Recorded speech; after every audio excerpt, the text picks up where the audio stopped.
objects that Express creates and attach properties to it. So if I made a custom middleware, for example, it would look something like this. I would say, oh, I want rec.candy equals an array. Don't worry about copying this. Just like to understand what middleware is. List of candy lollipop.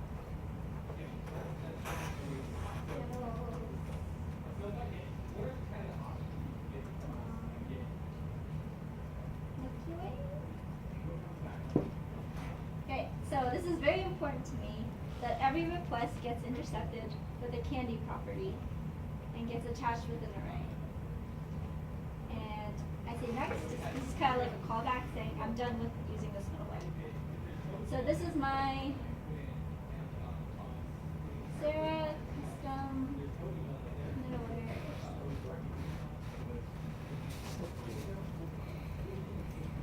Okay, so the idea is because I attach this candy property to request, when I go to my ras.js, everything here, all of my request objects should have candy arrays on them. So what we're doing here with like body parser.json is we're saying, hey, can you attach, like a rec.body and then parse everything on the request object and then put it on the rec.body. And that's what the middleware is doing. So different middleware will do different things, but typically it's just attaching a property to the objects that Express is using, is providing for us. What kind of usages would that be helpful for? What? What kind of usages could we use that for? It's just to understand kind of what middleware is. It's just attaching properties. If you want to make your own middleware, like let's say it's very important for me to have a timestamp. New date. I forget the format, but you could add a timestamp to all your requests so you know exactly when. So when we use app.use express.session, oh sorry, we already have it down there. What this does is attach a session property to the request object that we can keep attaching more properties to so that we can store our session variables. And you guys should all be familiar with session variables by now. You just throw it onto the object and then get away from the object. Okay. There's some parameters you have to pass in, so I'll paste this too. Let's make this super long lasting. I don't know how many miles that is, but it should last long enough. If it was 4.5 hours, that would be good. Okay, so just to make kind of like, to show you this middleware in action, I want to go to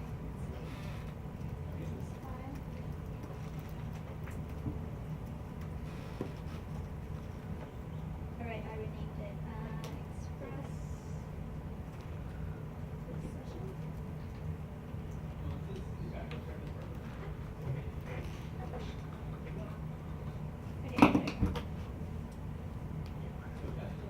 Okay, so what I want to do is when I go to maybe app.get index.html, hopefully that actually works. We're going to console.log rec.candy because I added that using my middleware. So I'm going to hit that endpoint using localhost 8,000. 8,000 / oh, where is it? Where is it?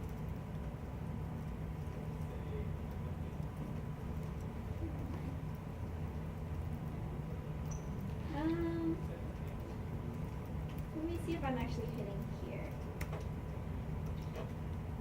I might not be hitting here.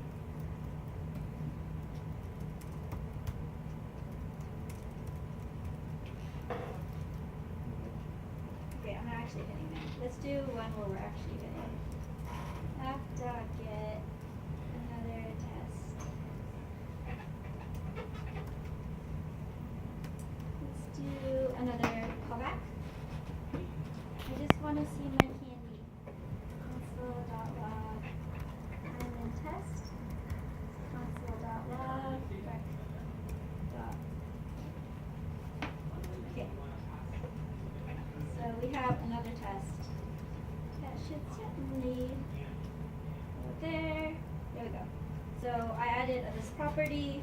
It's very useless, but you can imagine there are some things you could add that could be useful. Anyway, so what Express is doing is adding a session property to your request object, and this is how you set it up. I see, okay. Any questions? So you could attach multiple session variables for different things, right? Like if you go up, you had like session candy and like session something else. Yeah, let's attach it to a session. So let's see. Rec dot session dot foobar equals Skittles. Okay, so that's one test. I also have another one for checking session. Okay, so I want a console log, or actually let's res.send the request.session, and hopefully it'll have Skittles on it. Because I set it here, right? I have a rec.session, I'm adding a foobar property, I'm setting it to Skittles. I'm doing this in a route, the get request, and then on the second one, I'm going to res.send to actually get the rec.session to see if the foobar was properly attached. Because these are two separate request responses. So the important thing about session is that between the different request response like cycles, your data lives on. So we do another test. So this one will keep spinning, I think. Okay, so I might add other asset.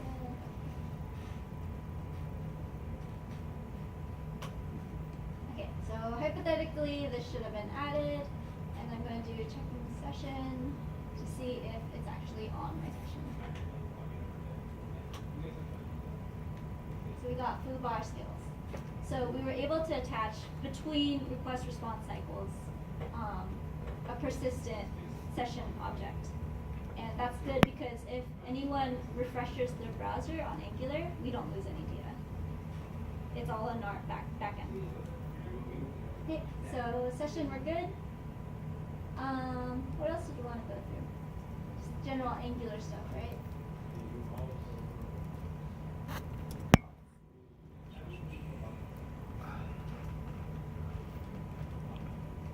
Do you use foobar? That's why your examples are always foobar. Do I say foobar? No, do you use foobar? Or use it? You don't know what foobar is? It's an audio player for highly compressed files like FLAC. I thought it was used in the military as like I think it probably used for that too. what? Yeah, That's probably used for that too. But it's different foodbars, yeah. Okay. Yeah, I always assumed it was just like a military term. I got carried over. So how do you clear the session? Rec.session.destroy. Yeah, so that'll like for sure log them out, but sometimes the destroy will also destroy your session object. So you might just want to clear out the properties. That might be easier. So session.foobar.destroy would just clear out that property. So it would look like this. Rec.session.destroy. You can't just do it for a specific one property like dot Yeah, foobar. yeah. No, so you, instead of doing dot destroy, you just do like delete, because you can delete properties, I believe. Rec dot session dot foobar. And then you have to delete them. Alright. Okay. Or set it to null. You know, whatever helps, whatever makes it easier to do. So how are we feeling on routes, Angular routes? Good. The route params. Yeah, dollar out params. What? I don't know. Okay, who would want me to go over dollar out params? Yes? Yes, yes. Okay, so I'll go over dollar out params. Okay, and if you are already comfortable with dollar out params, then You can you leave. work on your other stuff. Feel free to head out. What else are you gonna cover after this then? What? What else are you gonna cover after this? Login reg. Log reg. Yes. Okay, so we have, let's see, I thought I put it somewhere. Angular. How's the video going? It's pretty good, man. Oh, thank you for recording. I Mhm. forgot. That's fine. I have it. Oh. Can you start recording now then? Yeah, that works too. Yeah. I need to automate this. So Angular. That. I could upload this part, the one before you recorded, on YouTube, on Slack.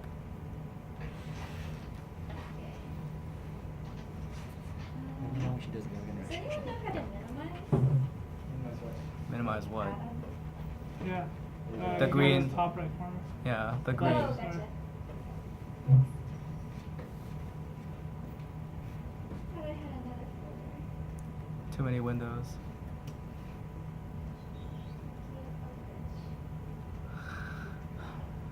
Okay, so we want to add, let's see, this is a very simple Angular app, which is good. Let's actually see what it looks like. So I'm going to start this server.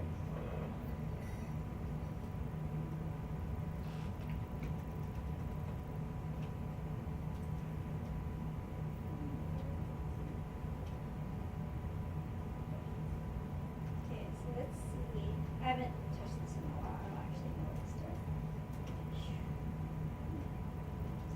Uh, server, JS. Oh, it's 3000. Keep changing ports. It's not very helpful. Okay, so we want to have several partials. I'm gonna actually clear out most of this. I don't think we need this. All I want to do is show you kind of very simple routing in Angular. So Can you like walk through the entire process, like from the button click to like where it routes and like catches to your regex and then where it routes again? uh-huh.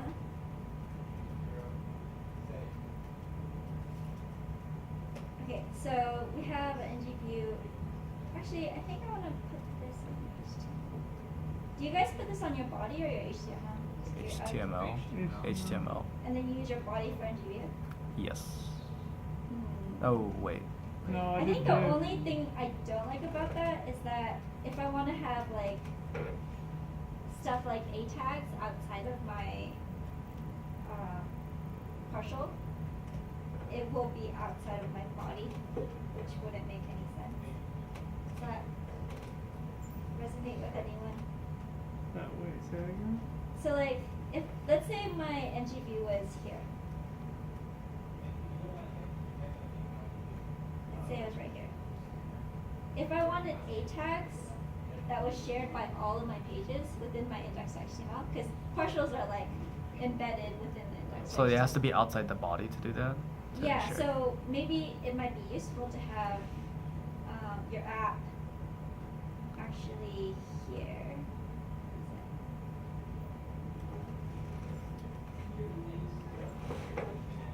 ng app right there, so that your ngView can be here. So then you can actually have A tags to go between partials as links. Because you can't have really any elements outside of your body tag. That's like not HTML. So I might have a partial for duck. Wait, why can't you have it at HTML ng app at the very top of your page? Is that? Yeah.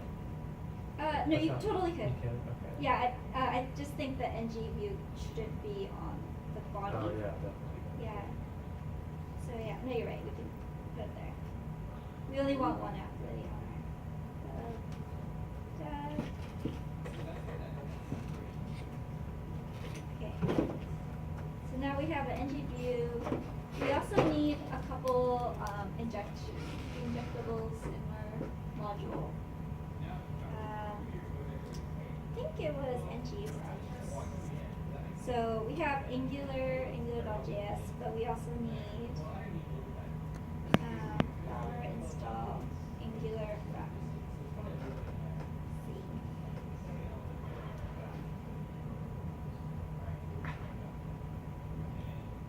Okay, so I'm going to include that so that it doesn't complain when it's like, hey, you don't have Angular routes to try to inject in here. I have Angular route, and I'm going to include it in my index.html. Any questions so far? Okay, moving on, we have our app.config, right? What does the app.config take as a parameter?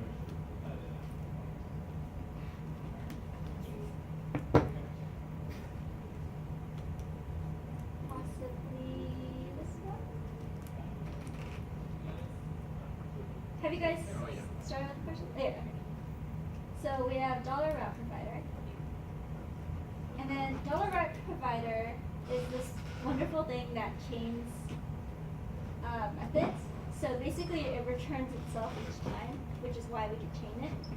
So we can do a .when, and then maybe when we do dub, I can have it go to a template URL of dub.html. Let's do partials. Dub.html.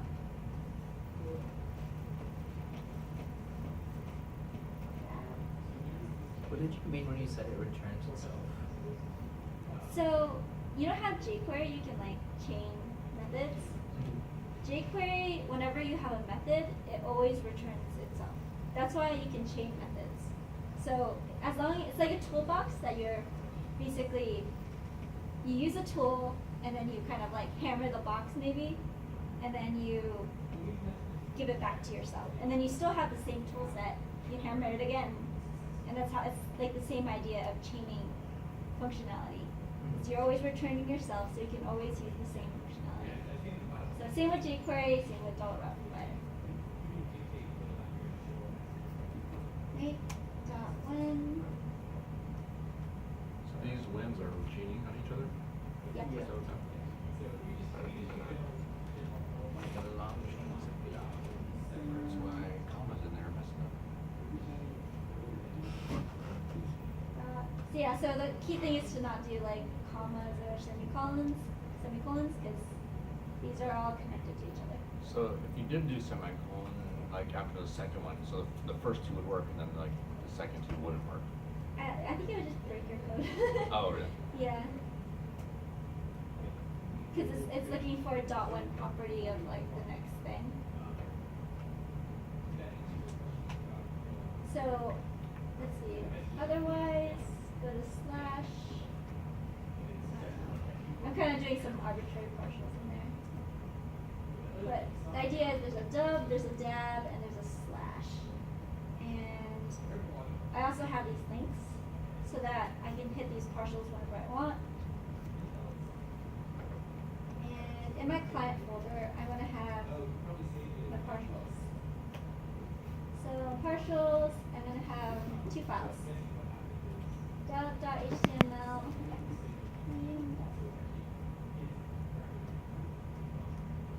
dab.html. Okay, so we have our partials. We haven't set our controllers. I think what I'll do is set the controllers in the config here.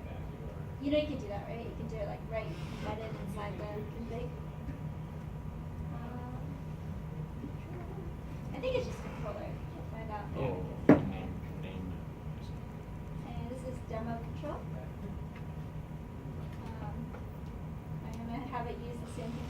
here. Don't do that. Simplicity. Okay, so they're all sharing the same controller that currently does nothing. All I want to see is the stub and dab and the links in it in my index. Oh. Are you sure? Oh. No, Curtis not there. Okay, we're good. Okay. So you might have to I think you said routes instead of route. That's the singular way. On line 15. Does that matter? Thank you. I guess it does. I think you see my right. I don't know. It did work. So it's just that the demo factory is complaining again that it wants to return. If you want an empty object, I'll give you an empty object. Great, so your dab, then dab, dab. So let's say we want different controllers or different partials, which is probably more typical. So this is maybe a dub control, and this is dab control. So dub.html, dab. Does anyone know why we have either of these at all? Like, why have them at all? The otherwise, just in case they try to type anything else in that's Right. not actually a site. So if we do, not sure if it can handle it, but yeah, let's try to go to localhost 3000. It has no partials to load. So we're just giving it a default when we go to localhost 8000, a dab. Whoop, there it is.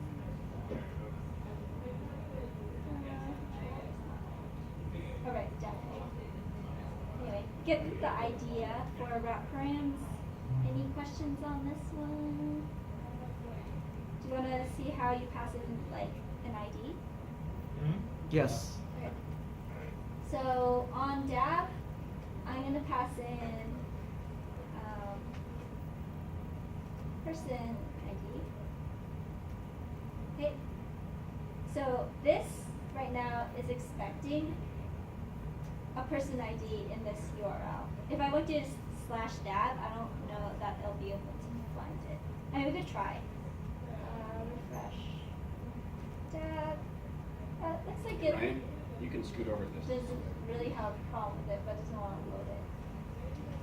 Okay, so we have our dab control. The only way to get that person ID out, so if we went to dab 30, okay. So the only way to get that ID out from our controller, and we can only get it out of our controller, just keeping that in mind, is to go to $route provider. Just same variable. And if we console log $route provider, and we go to dab control, does not like it either. Unknown provider, $route provider. Yep. Did I spell it wrong?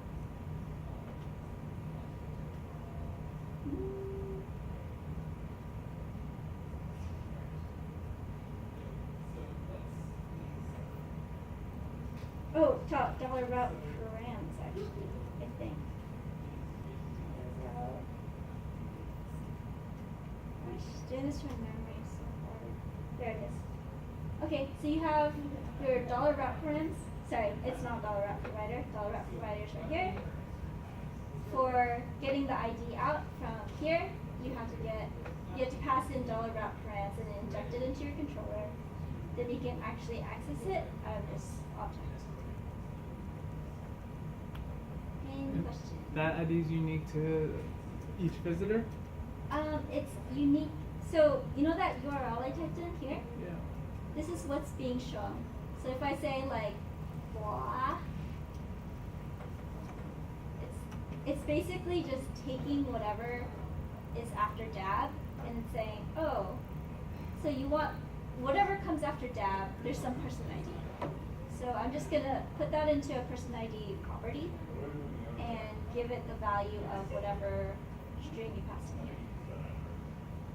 So that's how you can pass, document IDs forward and between controllers, or two controllers. Alright.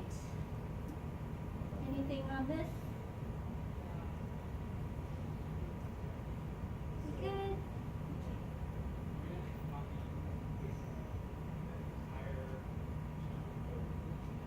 Great.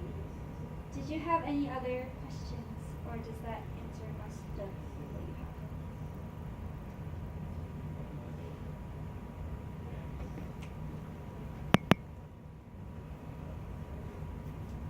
I'm assuming that's a yes? Cool. Good. So for today, just try to get through, if you haven't completely gotten through Angular, just try to get through Angular, and if you're at mean, then that's great. Keep working at it. We're at our last stretch for this week. One last week of full mean, and then you guys can start playing with your own projects. Are we doing login registration to demo? Ah, I think we should. Or tomorrow at least. Tomorrow? But if we record it now, I'm getting a sense that no one is feeling it. Really? I'm feeling it. I Like just those people have not outside done it yet. are No one's like, asking you yeah, for it. Okay, nobody cares. I'm for it, and those people outside are for it too. So how about if you want to do log reg? I'll do it twice. So I could just record it and just post it, so you only do it once. But then you'll do it again tomorrow. Zach, nobody for- cares about you. Yeah. Right back at him. it's quick. It is. Oh, it is? Yes. Login registration? It's How quick. did it take Curtis 2 days to do it? Uh, It's quick, but it's hard. no, it's just weird. That's all. So you're It's just, saying, it's just a little bit different from maybe what you're used to. so Curtis is bad. Chris, Always with the negative. I'm just saying. I'm just joking. I love Curtis. It's cool. Show him this video. Yeah. Oh shit! I was recording. My bad. Okay, so for those that have the emotional energy to get through log reg, stick around. Can I call them? Because they asked me to call them if we're doing log Sure. reg. Alright.